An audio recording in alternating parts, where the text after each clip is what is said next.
Bruno Marshall, Bruno Marshall, c'est Mental Coach à Montpellier, c'est-à-dire que c'est les coachings par WhatsApp, par téléphone, et puis le suivi par audio dans la formule efficacité. En tout cas, aujourd'hui, on va parler de votre attention que j'essaye de capter. Je capte votre attention.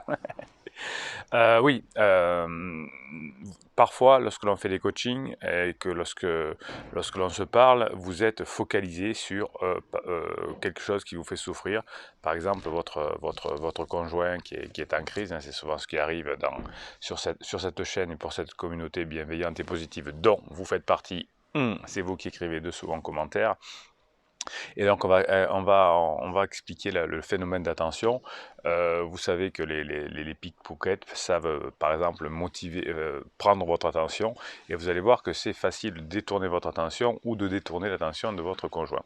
Il y a un test tout à fait traditionnel que l'on fait en neurosciences. Hein. Si vous prenez votre téléphone et vous regardez, vous pouvez faire une pause sur cette vidéo, vous prenez votre téléphone et vous regardez l'icône qui est en bas à droite. Hein, vous le maîtrisez bien, ok. Vous éteignez votre téléphone, vous posez votre téléphone, c'est bon, et vous me dites quelle heure il est. Donc vous voyez que vous n'avez pas mémorisé l'heure qui est en haut sur votre téléphone. Vous avez sûrement mémorisé la chose sur laquelle votre cerveau est en attention. Bien. Donc les pickpockets, qu'est-ce qu'ils font pour piquer votre attention? Eh bien, ils vont faire un détournement d'attention, c'est-à-dire qu'ils vont mobiliser un autre de vos sens, et la personne, vous-même par exemple, ou moi-même, hein, va se concentrer sur ce que dit le pickpocket par exemple, et pendant ce temps, il va utiliser un autre sens qui est chez vous, hein, qui est neutralisé, celui du toucher par exemple, et là il va pouvoir prendre dans votre poche un téléphone, un portefeuille, une montre, je ne sais quoi. Bon, il faut avoir une certaine dextérité. Bien. Donc avec votre cerveau, vous allez faire pareil. Chaque fois que vous parlez de votre souffrance, de votre conjoint, de son pansement, etc., qu'est-ce qui se passe? Qu'est-ce qui se passe? Eh bien, vous allez créer des liens neuronaux là-dessus. Donc chaque fois que vous parlez avec votre entourage, avec vos amis, etc., à force d'en parler, ça devient quelque chose de récurrent. Chaque fois que vous en parlez, vous noyez dans le cortisol et vous créez les chemins neuronaux. Donc moins vous allez en parler, mieux c'est. Hein. C'est pour ça qu'il y a des fois des groupes sur Facebook ou autre qui parlent en boucle des problèmes de couple par exemple, et donc finalement ils n'arrivent pas à avancer. Bien. Alors vous allez pouvoir utiliser ce phénomène d'attention aussi par rapport à quelqu'un qui est, enfin avec quelqu'un avec lequel vous voulez discuter, je pense bien sûr à votre conjoint en crise, et qui va tout le temps, chaque fois, vous dire oui mais qu'est-ce qu'on fait, il faut qu'on parle de ça, et le divorce, etc. Eh bien vous allez faire un détournement d'attention, c'est-à-dire que chaque fois que vous allez parler d'autre chose, vous allez détourner son attention. Hein, par exemple, grâce au badinage, vous allez pouvoir vous éloigner du sujet de départ. Mais par exemple, si la personne vous dit ouais, il faudra que tu contactes un avocat. Tiens, à propos d'avocat, j'avais un truc à te dire. Tu sais, notre voisin, là, il a attaqué l'autre voisin pour une histoire d'arbre, là, et ils en sont aux avocats, tu vois. J'avais pas pensé à te le dire. Et du coup, on peut rebondir sur les arbres, sur les conflits de voisinage, sur tout ce qu'on veut imaginer, et on parle d'autre chose. La personne peut y revenir, mais c'est pas grave, on repart hein, en permanence. Ça peut être avec l'essence aussi, et on peut dire attends 2 secondes, je me sers un café, est-ce que tu en veux, hein?